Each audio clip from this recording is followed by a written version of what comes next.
Well, welcome to 10-Minute Record Reviews number 28, and today we're going to take on a stone cold classic, Joy Division's 1979 debut, Unknown Pleasures. And what I have here is a 2015 US reissue, which is absolutely superb, like the packaging and all the way down the line, which is why I managed to dent the corner as soon as I took it out of the package. So should have done the unboxing video for that. Anyway, this is an album which is talking about this album means talking not just about the band and their innovation, sort of post-punk, but also about the production, because if anything, the production is the loudest statement on this whole record.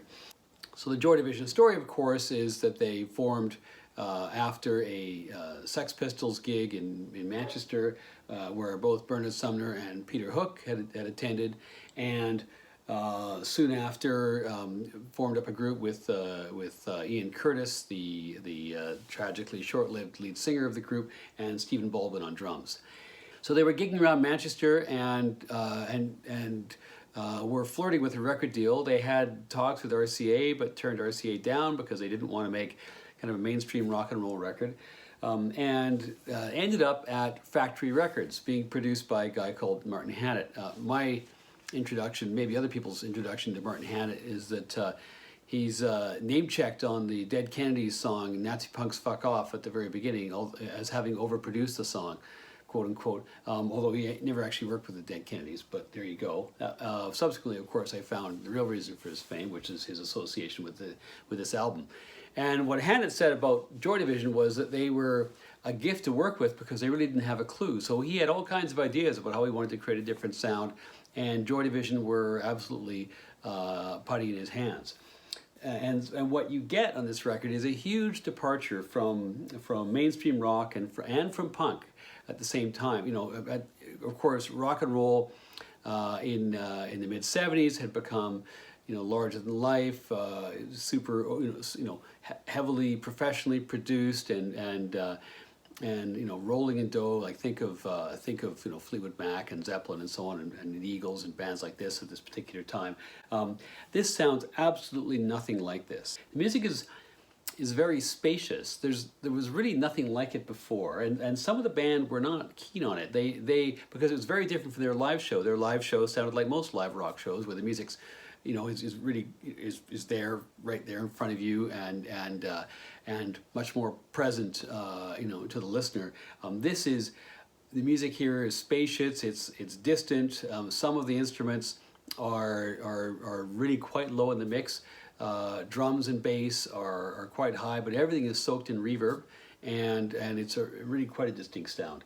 And people didn't really know what to make of it. The first critics who encountered this thought this was, words like, sort of nightmare music, that it was doomy, that it was like, one person wrote it was like Jim Morrison without flair, that, and that it's not cheerful, but it's also really, really good.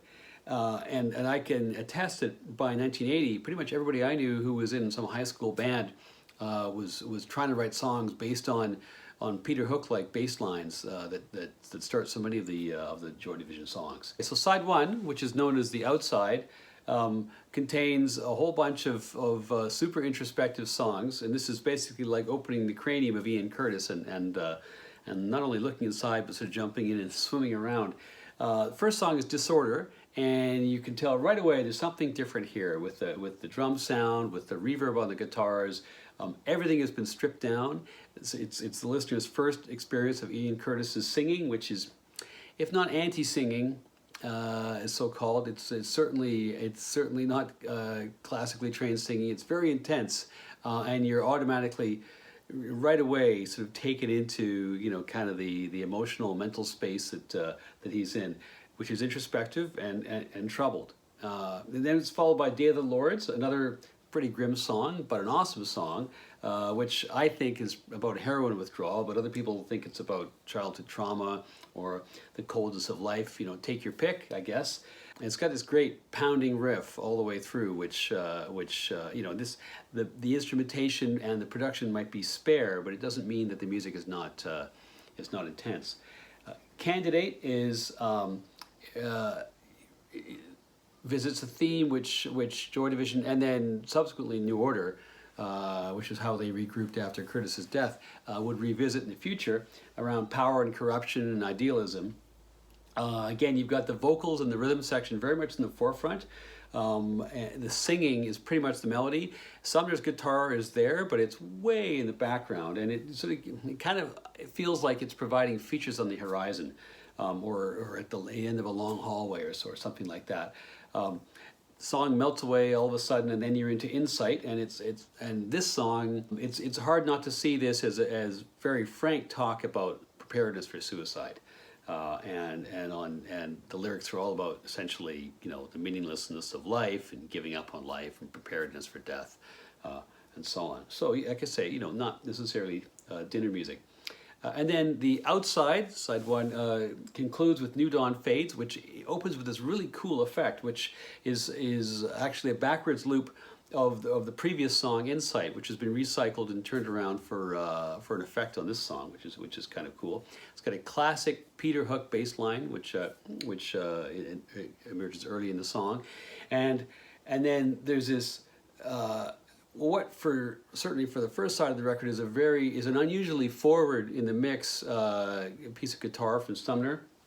It's an incredible song. It's one of my favorite Joy Division songs of all. It's got this great sort of descending lyric. This song, I think, brings together all the rather gloomy themes of the first side all together in kind of a perfect package. So it's a wild ride, that first side of this album. If you certainly was the first time I ever heard this record many years ago, but you suddenly realize you're in a different place than you've been with any other rock and roll record. This side two, the so-called Inside, starts with, of course, what was a great hit of theirs, She's Lost Control. It's got this wonderful sort of high-range bass riff. It's the first third-person song. The first side is all very introspective, all kind of from Curtis's viewpoint. This is actually a song about somebody else, which is a little bit unusual. It is, however, no more cheerful. It's a song about epilepsy and about a friend of Ian Curtis's who died of epilepsy. And so quite literally it's talking, She's Lost Control is a literal reference about the way that she died. Next song, Shadow Play. Peter Hook comes in with a great sort of staccato bass line to open the song again. You've got some great guitar from Bernard Sumner. It's the most upbeat song so far on the record. It's about alienation, so it's only going to be so upbeat, but it's as uplifting as I guess they get. And compared to a lot of the other songs we've heard so far, the band are much more present in the mix, which is kind of refreshing at this point, because as much as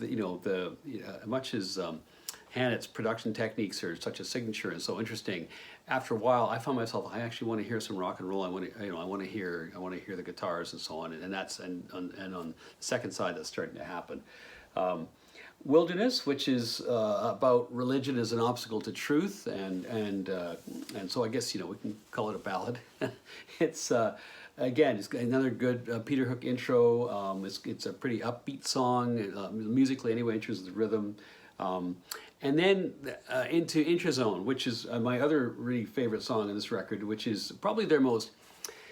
If Joy Division have like a paranoid or communication breakdown, I guess this is the one. It's probably their most rocking tune of anything they released with Ian Curtis. It's got a great riff. It's got great lyrics as a reference to William Burroughs' Naked Lunch, and specifically the gay ghetto in Tangier. And it's also distinct because Peter Hook is singing here with Curtis doing the kind of call and answer pieces. And then the final track is I Remember Nothing, which takes us back to, guess what, themes of alienation, people living in their own worlds.